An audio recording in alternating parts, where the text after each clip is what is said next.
I welcome you all in this video where you will learn about a very important concept of macroeconomics, investment multiplier.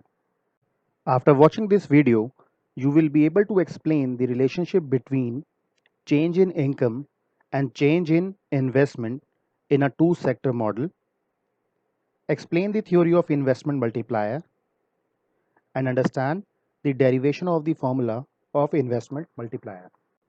In a two-sector model, while determining the national income equilibrium, aggregate demand is equal to C plus I, which is consumption expenditure plus investment expenditure. A shift in aggregate demand schedule in a two-sector economy is caused by a shift in consumption or investment or both. Consumption is, however, found to be a stable function of income, which means if income increases, then only the consumption expenditure of household increases, whereas investment may change due to autonomous factors of the industry. It is therefore generally assumed that the shift in aggregate demand schedule is due to a shift in investment schedule.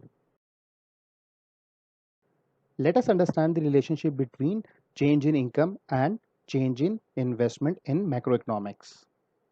For this, we have to understand how the equilibrium level of national income is determined.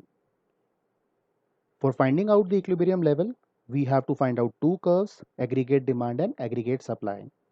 We have already understood that aggregate demand is a combination of consumption expenditure plus investment expenditure, whereas aggregate supply curve is a combination of consumption expenditure plus savings. Now, this line represents the line of consumption expenditure, which is equal to A plus BY. I is the investment expenditure. So to find out the aggregate demand, we will add investment expenditure to the consumption expenditure, and this blue line will be derived, which is consumption plus investment, which is also the line of aggregate demand. Now this red line, which is a 45-degree line, represents the consumptions and savings, which is nothing but the aggregate supply. The interaction of aggregate demand and aggregate supply is the point of equilibrium, which is represented by E1, and Y1 is the national income at this equilibrium level. Now suppose there is a change in investment expenditure. Some more investment is infused in an economy, which will result in increase in the investment expenditure from original I to I plus delta I. So delta here represents the change. So whatever changes in investment is there, we will add to that, and new investment expenditure will become I plus delta I. This change in investment expenditure will shift the aggregate demand curve upwards. As a result, new aggregate demand curve, which is represented by the green line, is derived with C plus I plus delta I. Now, accordingly, the equilibrium level of national income will change from point E1 to a new point, which is E2, where a new level of national income is determined, which is OY2.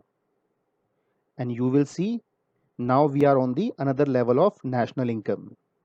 And if you want to find out how much change is there in the national income, it can be easily determined by OY2 minus OY1, and that is being represented by delta Y, which is change in the national income. And if you compare it with the change in investment expenditure, it is on a higher side. We have now understood that increase in initial investment will increase the national income. Or in other words, we can say the increase in the national income, delta Y, is the result of change in investment, which is delta I. In this graph, you will see that delta Y is much greater than delta I. So the question which might comes to our mind is there any definite relationship between delta Y and delta I? If yes, What determines that relationship?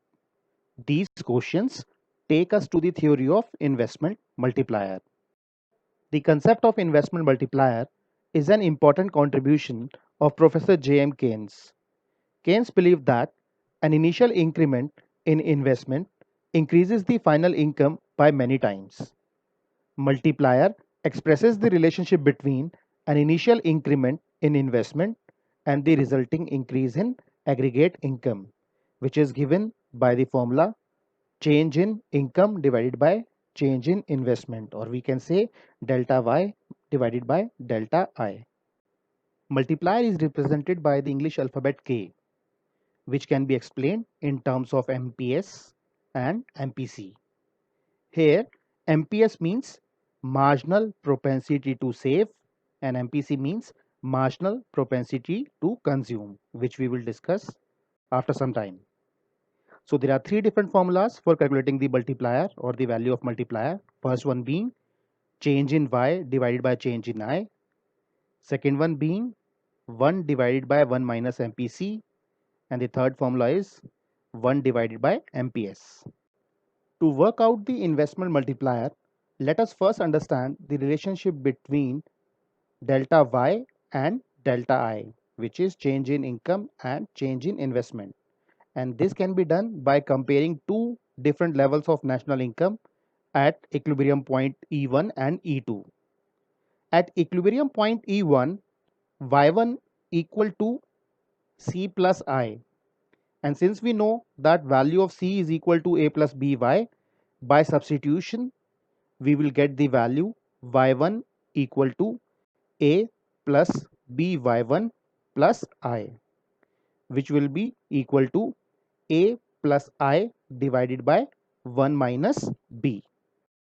Similarly, at equilibrium point E2, Y2 will be equal to C plus I plus delta I, which is change in investment, which will be further equal to A plus I plus delta I divided by 1 minus B.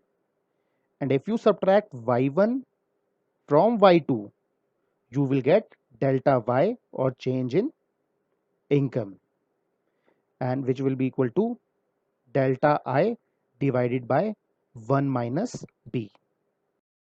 This equation shows the relationship between delta Y and delta I. It reveals that delta Y or change in income is 1 divided by 1 minus B times of delta I or change in investment. Therefore, 1 divided by 1 minus B is the value of the investment multiplier. And thus we can say it is change in income divided by change in investment, or it will be equal to 1 divided by 1 minus B. Since we know the equation of consumption, which is equal to A plus BY, here C stands for consumption, alphabet A stands for a constant, Y stands for income, and B is nothing but the slope, which means delta C by delta Y, which is also known as the slope of the function, or this is known as marginal propensity to consume. Now we can say MPC is the determinant of the value of multiplier, or we can say the value of investment multiplier is 1 divided by 1 minus B, or which will be equal to 1 divided by 1 minus MPC, or marginal propensity to consume. Let us now understand the meaning of MPC and MPS. The marginal propensity to save, MPS, is the proportion of each extra rupee of a household's income that is saved, and MPC is the proportion of each extra rupee of a household's income that is consumed or spent.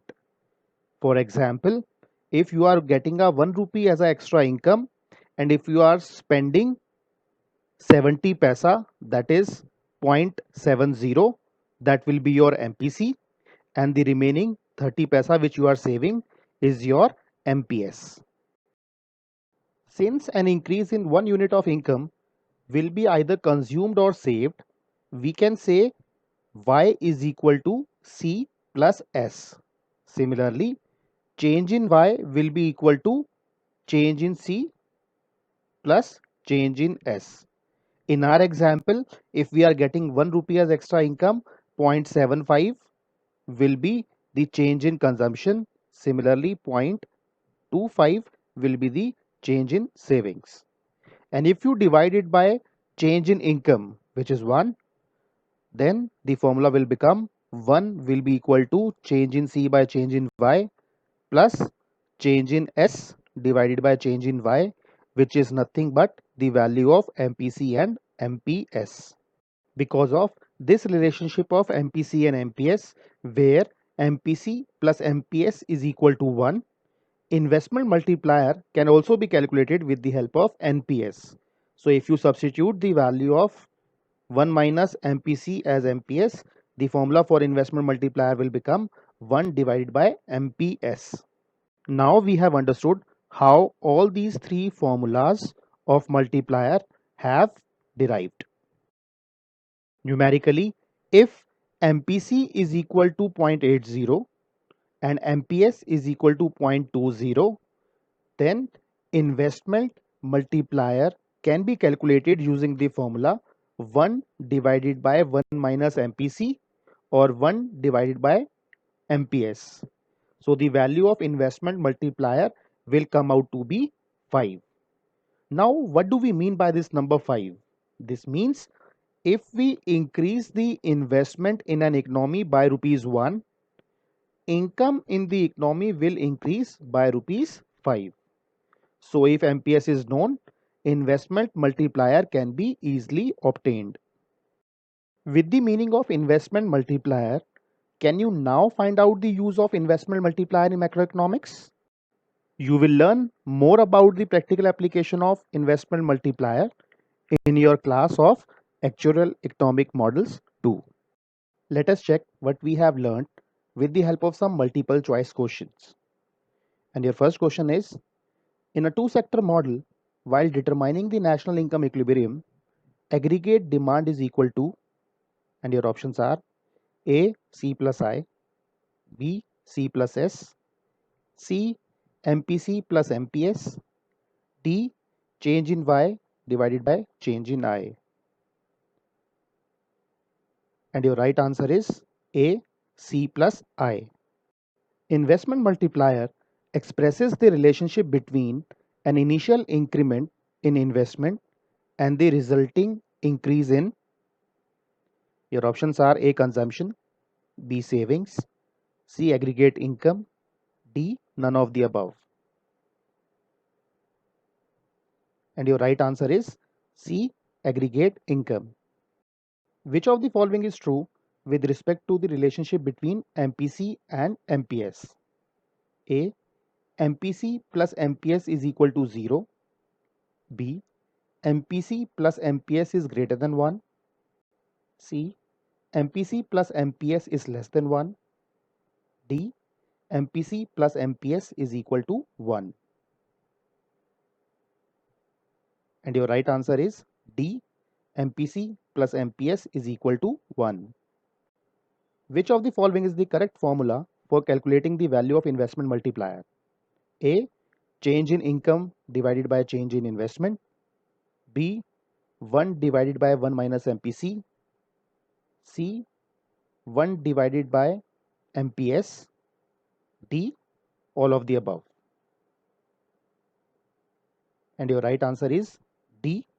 All of the above. Thank you for watching this video.